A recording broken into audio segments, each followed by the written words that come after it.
लोग 2 ही लोग थे, तो 1 BHK is good enough for both of us. Electricity bill, water bill, wifi bill, जैसे सिक्योरिटी रहता है हमेशा, और parking facilities.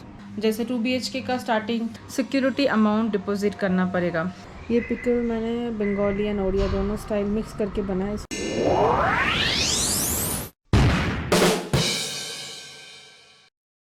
Hey guys, welcome to today's blog. कैसे आप सब लोग? उम्मीद करती हूँ आप लोग सब अच्छे होंगे। मैं भी ठीक हूँ। सुबह सुबह मैं अपना सारा काम ख़त्म कर ली हूँ। अभी मैं बैठूँगी थोड़ा एडिट करने के लिए, और ऑलमोस्ट घर थोड़ा बहुत क्लीन है, और इससे ज़्यादा क्लीन मैं करूँगी नहीं। और बाहर का वेदर तो काफ़ी अच्छा है, आज लग रहा है बारिश आने वाला है। सो पवन चले गए ऑफिस, अभी मैं करूँगी अपना काम। चलिए वीडियो को करते शुरू। सो इतना अच्छा वेदर देख के ना मुझे घर के अंदर बैठ के काम करने का मन नहीं कर रहा है। सो मैं बाहर ही करूँगी काम। बाहर इन द सेंस बेडरूम में, जिधर से ना बालकनी का बहुत अच्छा व्यू भी आता है। बारिश तो हुआ नहीं, उसके बदले और ज़्यादा धूप आ गया। सूखे हुए हमारा पत्ता था ना, एकदम सुंदर खिल गया। और कितना ज़्यादा मिर्चा हुआ है चारों तरफ से भर के पूरा, इवन नीचे भी, ये वाला पेड़ में भी बादल दिख रहा है वो वाले आसमान में, शायद बारिश हो सकता है। मैंने आँख खोल के नहीं देखा कल के बाद जो लेके आए थे ना हम लोग आज कौन से काजू नट, नॉट काजू, कैशू नट। तो इसके अंदर है ऐसा वाला मसाला, इसके अंदर है रेगुलर काजू, बट साइज थोड़ा बड़ा बड़ा है, से little big size. Red chilli है, स्पाइसी भी। और भी कुछ इंपॉर्टेंट टॉपिक में बात करने वाली हूँ मैं। सो बेंगलोर में जो घर में हम लोग रहते हैं, so obviously this is rented apartment. और कितना होता है रेंट, बेसिक कितना रेंट होता है, और क्या रूल्स रेगुलेशन होता है घर रेंट पे लेने के लिए बेंगलोर में, उस टॉपिक में बारे में बात करूँगी। सो बेसिकली क्या होता है बेंगलोर में, 11 मंथ्स एग्रीमेंट बेसिस में आपको मिलता है घर, ठीक है। 11 मंथ्स से ज़्यादा आपको घर मिलेगा नहीं, और ये एकदम फुल एंड फाइनल एग्रीमेंट होता है। आपका डॉक्यूमेंट्स चेक किया जाता है। जैसे हमारा जो घर है, हम लोग मंथली 8,000 पे करते हैं, except from electricity bill, water bill, wifi bill. ये 3 बिल हमारा सेपरेट आता है। हमारा अपार्टमेंट सिंगल ओनर अपार्टमेंट है। अगर आप रेजिडेंशियल अपार्टमेंट में रहेंगे तो उसका रेंट हमेशा ज़्यादा होता है। उधर एक्स्ट्रा आपको चार्जेस देना पड़ता है, जैसे सिक्योरिटी सर्विस होता है, उधर लिफ्ट सर्विस होता है, उसके साथ साथ आपका क्लीनिंग फैसिलिटी दिया जाता है। जैसे आपका जो कारपेट एरिया है घर के अंदर, वो तो आप क्लीन कर रहे हो, बट बिल्डिंग का जो कारपेट एरिया है वो क्लीन करने के लिए बाहर से कोई आते हैं, तो वो लोग क्लीन करते हैं, तो वो मेंटेनेंस चार्जेस होता है, सो वो देना पड़ता है। अलग अलग अपार्टमेंट का जो बेसिस में अलग अलग से होता है। It will start from 2,000 to 3,000 depend upon the apartment.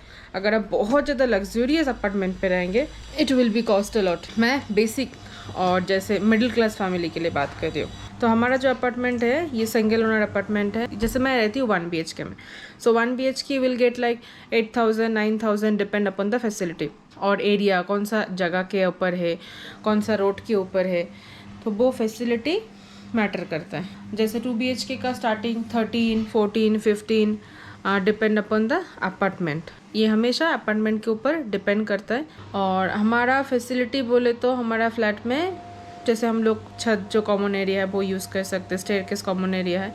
तो हमारा जो बिल्डिंग है बाहर से कोई क्लीन करने के लिए नहीं आता है, ना कि कोई सिक्योरिटी है।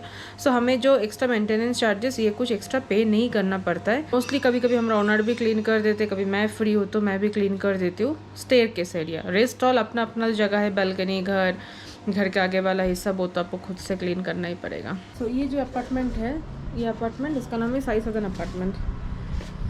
तो इनके इधर ना ये फैसिलिटीज़ है, जैसे सिक्योरिटी रहता है हमेशा, और पार्किंग फैसिलिटीज़। पार्किंग तो हमारा भी है, बट उन लोगों का फिक्स पार्किंग है।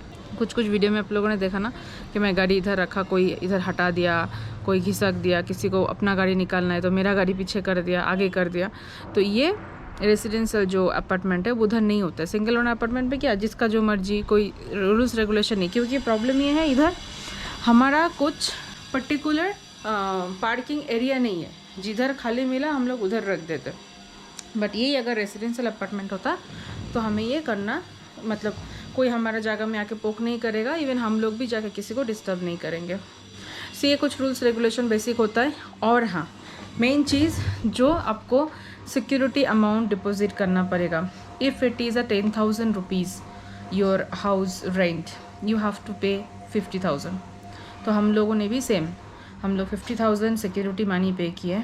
उसके बाद हमारा एग्रीमेंट हुआ, हमारा डॉक्यूमेंट्स चेक किए गए। तो जब ये घर दिख रहा था, बबन, तब मैं ओटी में थी, तो बबन ने खुद देखा आके घर। हम लोग बहुत सारा घर देखे, तो उसमें से ये घर हमें सबसे अच्छा लगा क्योंकि छोटू सा है, क्यूट सा है, और तब हम लोग 2 ही लोग थे, तो 1 BHK is good enough for both of us.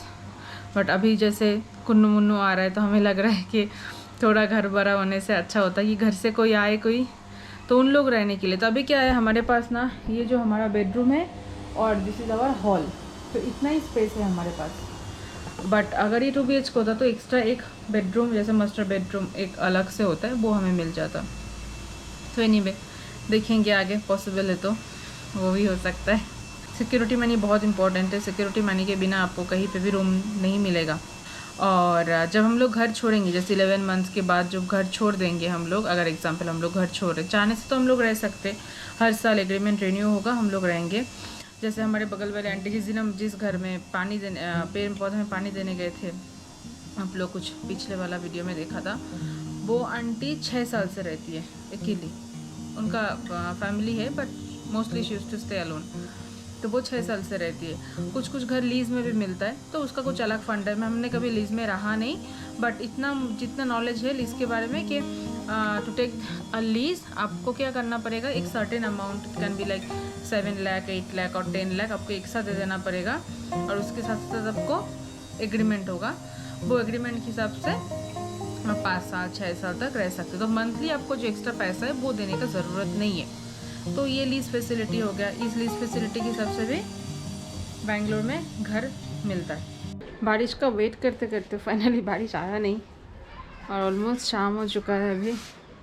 So this is a kind of आसमान। तो हमारा ये एरिया से ना, तो इतना ही आसमान दिखता है, बट एडजस्ट कर लेते हैं हम लोग, चलेगा। रात को डिनर बनाने के लिए प्रिपरेशन करना चालू कर दूँगी। ज़्यादा कुछ नहीं बनाऊँगी, थोड़ा सिंपल दाल, राइस और बीटर गोड फ्राई कर लूँगी। सो मैं क्या करती हूँ, अभी डिनर थोड़ा जल्दी जल्दी कर लेने से ना वो डाइजेस्ट हो जाता है। अदरवाइज़ अगर मैं डिनर करके सोने चली जाऊँ तो मुझे नींद में काफ़ी प्रॉब्लम होता है। बहुत सारा चीज़ चेंजेस करना पड़ रहा है मुझे। और एक इन्फॉर्मेशन आप लोगों को बता दूँ मैं कि जो घर का हाउस का जो प्राइसिंग के बारे में मैंने बात की, वो हर एरिया के बेसिस में अलग अलग होता है। जिस एरिया में आप लोग रहते हो डिपेंड करता है उस एरिया के हिसाब से। मैंने जो प्राइस बताया, मैं वो हेब्बल एरिया के लिए जहाँ मैं रहती हूँ, जितना मैं पे करती हूँ उस हिसाब से मैंने डिटेल्स आप लोगों को बताया। चलती हूँ, थोड़ा चावल लेके आती हूँ। बेसिकली चावल है घर में, बट बेंगलोर में जब से मैं आई हूँ जो कच्चा चावल होता है वो खा रहे थे, बट रिसेंटली मुझे बॉयल्ड राइस मिला। और बीइंग ए बंगाली हम लोग साल भर बॉयल्ड राइस ही खाते, तो बॉयल्ड राइस इधर शुरू में मुझे मिल नहीं रहा था, तो जो कच्चा चावल मिल रहा था हमें, सोना मसूरी, वही हम लोग खा रहे थे रॉ वाला। बट अभी रिसेंटली मुझे बॉयल्ड राइस मिला, तो मैं उसको ना थोड़ा थोड़ा करके लेके आके बनाती हूँ, और बबन भी पसंद करते। वो थोड़ा ख़त्म हो गया तो उसको थोड़ा लाने के लिए जाना है। और यस, जो पिकल मैंने बनाई थी उसका अपडेट कुछ ऐसा है। So this is my mango pickle. मैं छोटू सा ही बनाया क्योंकि बबन खाता नहीं है और मुझे अकेले के लिए बहुत है। मतलब बनाने का रीज़न नहीं है, शायद अभी मैं ये 3 महीना ही खा सकती हूँ, उसके बाद तो नहीं खा पाऊँगी डिलीवरी के बाद। एनीवे थोड़ा पिकल रहने से अच्छा लगता है। और ये पिकल मैंने बंगाली एंड ओडिया दोनों स्टाइल मिक्स करके बनाया। इसमें सरसों है नीचे, और थोड़ा सा 5 फोरन है, मिर्चा है, सरसों तेल में डिप करके रखा। इस पर्टिकुलर मुझे अच्छा लगता है, हमेशा पिकल के सीज़न में थोड़ा पिकलिंग करके रखो। तो वो जो भी चीज़ पिकलिंग करने का मेन रीज़न ही है कि उसको थोड़ा लॉन्ग टाइम तक प्रिजर्व करना है, कि सीज़न ख़त्म हो जाए फिर भी वो फ्रूट्स और वेजिटेबल को हम लोग एंजॉय कर सकें।